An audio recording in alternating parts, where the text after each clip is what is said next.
vinyl friends and vinyl community, it's Brian from Brian's Vinyl Records. Today is Wednesday, I think.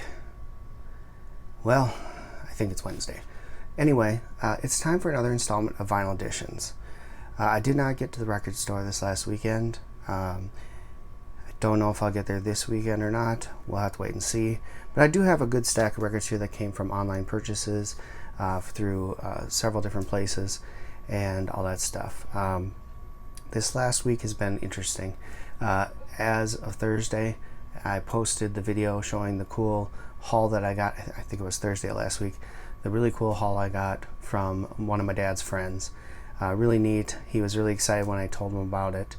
And I shared some of the stuff I got from there with him because, like I said, when I showed you the video, a lot of that stuff is stuff he listened to when he was younger. Of course, those two have been best friends for many, many years, so they had a lot of similar interests in music. But later that evening, I found out that he was readmitted to the hospital, and things have not been going very good. I don't want to get into details about what's going on, and I don't know that you really need to know any of that stuff, but this last several days have been very, very trying, and that's why it's Wednesday, and I'm just getting to this now. And so, just things going on. So anyway, enough of that. Enough of that. Let's get into what we're here for. Vinyl editions. Like I said, I got a lot of different things that I got from different online places. I'm going to start with the stuff I pulled from Amazon because I think those are pretty cool. A lot of these have just arrived this week, so it's kind of good that I waited to do this anyway, but we'll start here. This is the Chris Robinson Brotherhood. This is their most recent release before, of course, the Robinson Brothers got back together to reform the Black Crowes kind of type thing to do their tour. But this is the album that he released with his band, singer from the Black Crowes, Chris Robinson. This is called Servants of the Sun. Absolutely great album. If you like the Black Crowes, you're really going to dig Chris Robinson Brotherhood. Very similar feel and vibe and just fantastic stuff. So I've been really getting into these guys a lot over the last year and slowly been grabbing everything I can from their catalog. So yeah, this is a great record. Really enjoyed it, and I think you will as well. This next one is really awesome.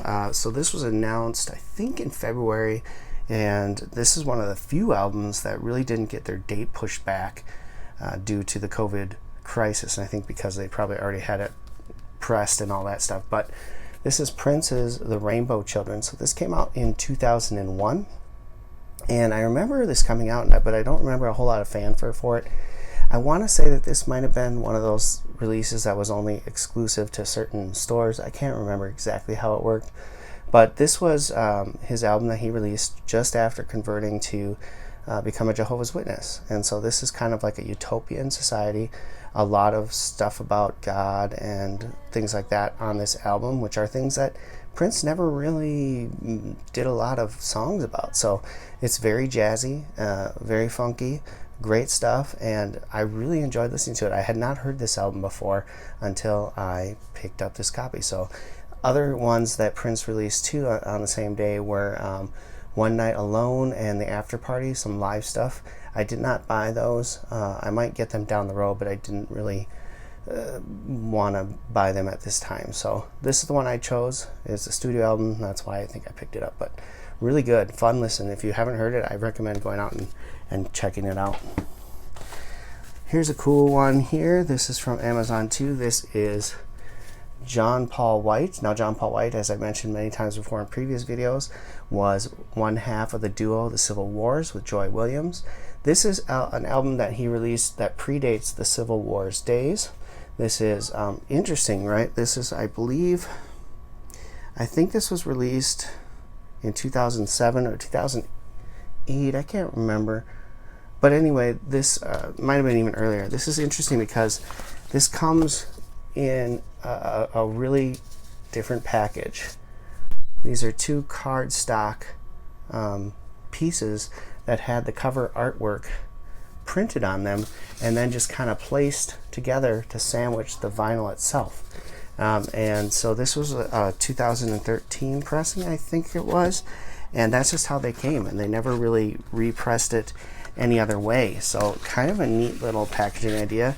It's a pain though, because obviously I have to keep it in some sort of sleeve to keep it together in order to keep the cover artwork and the vinyl itself from getting any damage. But a great album. I had not heard of this before. I found this online while researching some Civil War stuff and saw that Amazon had one in stock, so I picked it up. Alright, so let's get to some online stuff. A lot of stuff to talk about on this part. Let's start here. These came from various auctions online that I do. I mentioned Stash House before. There's another one that I tend to listen to or pay attention to, and that is one called What Records. Very interesting show, fun stuff. But this is coming from them and Stash House, this stack, I believe. So we'll start here. This is Dire Straits Making Movies. Really love the production work on Dire Straits albums. Just absolutely fantastic. Guitars sound so good, vocals are great, everything's mixed great and produced so well. It just beautiful music sound on their albums. So I've been, they're a band I really never got into until I got into the vinyl community, and I've just been picking up their stuff one piece at a time, and this is absolutely fantastic. So super excited about that. I got a dual Culture Club pickup. We've got Culture Club's Waking Up with the House on Fire, and the Culture Club's Kissing to Be Clever. Kissing to Be Clever. So this one has the song Do You Really Want to Hurt Me on it, which was the big hit off of this one, and I'm not sure if this one had a hit on it or not. Someone will have to tell me, but I picked those up to go with my other Culture Club album. These ones I got in a what we would call a discount sale. So Todd Rundgren, Say Something Anything. Sorry. This one I see a lot in the vinyl community. I'd never heard it before, so I decided to pick it up. And it also came with this one. This is Todd Rundgren's Utopia. So again, two albums I've never heard before. Looking forward to listening to those and seeing what that hype is about. Also, I got this. This is Survivor, and this is the album When Seconds Count. A lot of people probably don't know this album very well, but it's actually really good. So I recommend checking that out if you're a Survivor fan. Great album. Next up, we've got Kenny Rogers the Gambler, and this is the original master recording version. I already have Kenny Rogers the Gambler, but the price I got on this was so cheap that I figured I might as well. Now the cover, you can see, is not in the greatest shape in the world, but the vinyl is pretty solid and it sounds great. It's an original master recording from MoFi. This is from the 80s, I want to say, that they put this out. It might have been 1979 or 80 that they actually put this out, so a real early MoFi pressing here. Very cool. Up next, I added to my Dolly collection here. This is Porter and Dolly. I am looking forward to hearing this. I've been collecting Dolly Parton stuff, and I kind of have avoided the Porter and Dolly stuff for a long time, but I just now have been picking them up because I see them a lot more often, especially in online auctions, and so they don't cost a whole lot to get them, so I figured I might as well keep going. So this is Porter and Dolly album. I have not listened yet, but look forward to that. And the last online purchase I'm really excited about here, this is pretty cool.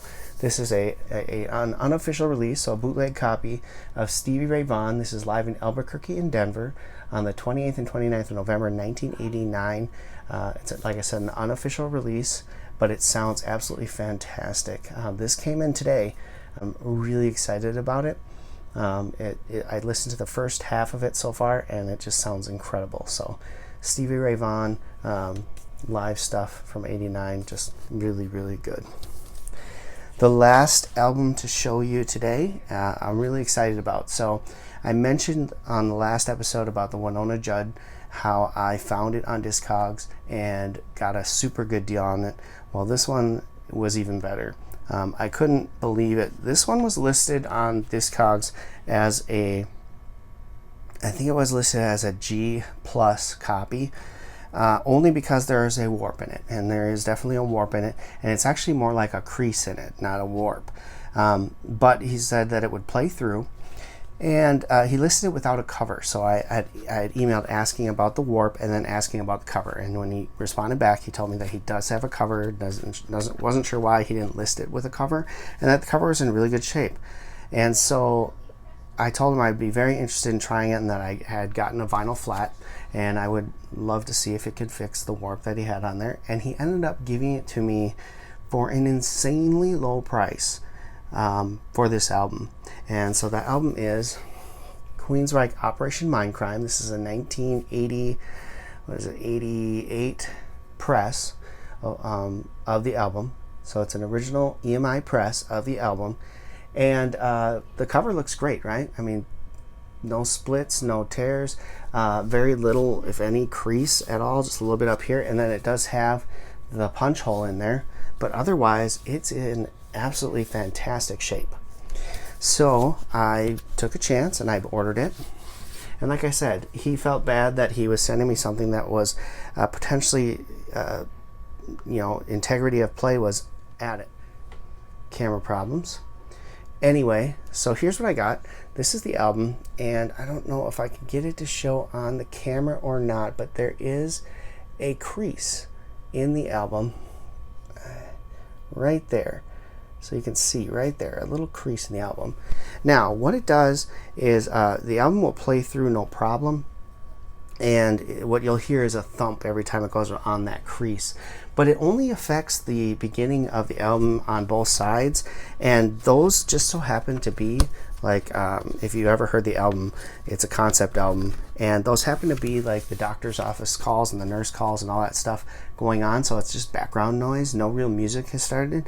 So the thump you get is it's talking, but it plays all the way through and everything. I used the vinyl flat to kind of get it down a little more and decrease the thump a lot, and so it did help. So I do have some integrity of the beginnings of each side, but again, it's not in the music part of it, so it's really not a big deal to me. Is the thump annoying to some? Probably, but I paid, get this guys, after shipping, I paid $8.75 for this album. Look it up on Discogs. This is the 1988 pressing of this album. Look it up on Discogs and you'll see why I was super excited about this. So Operation Mindcrime, Queensryche, this was a huge get for me.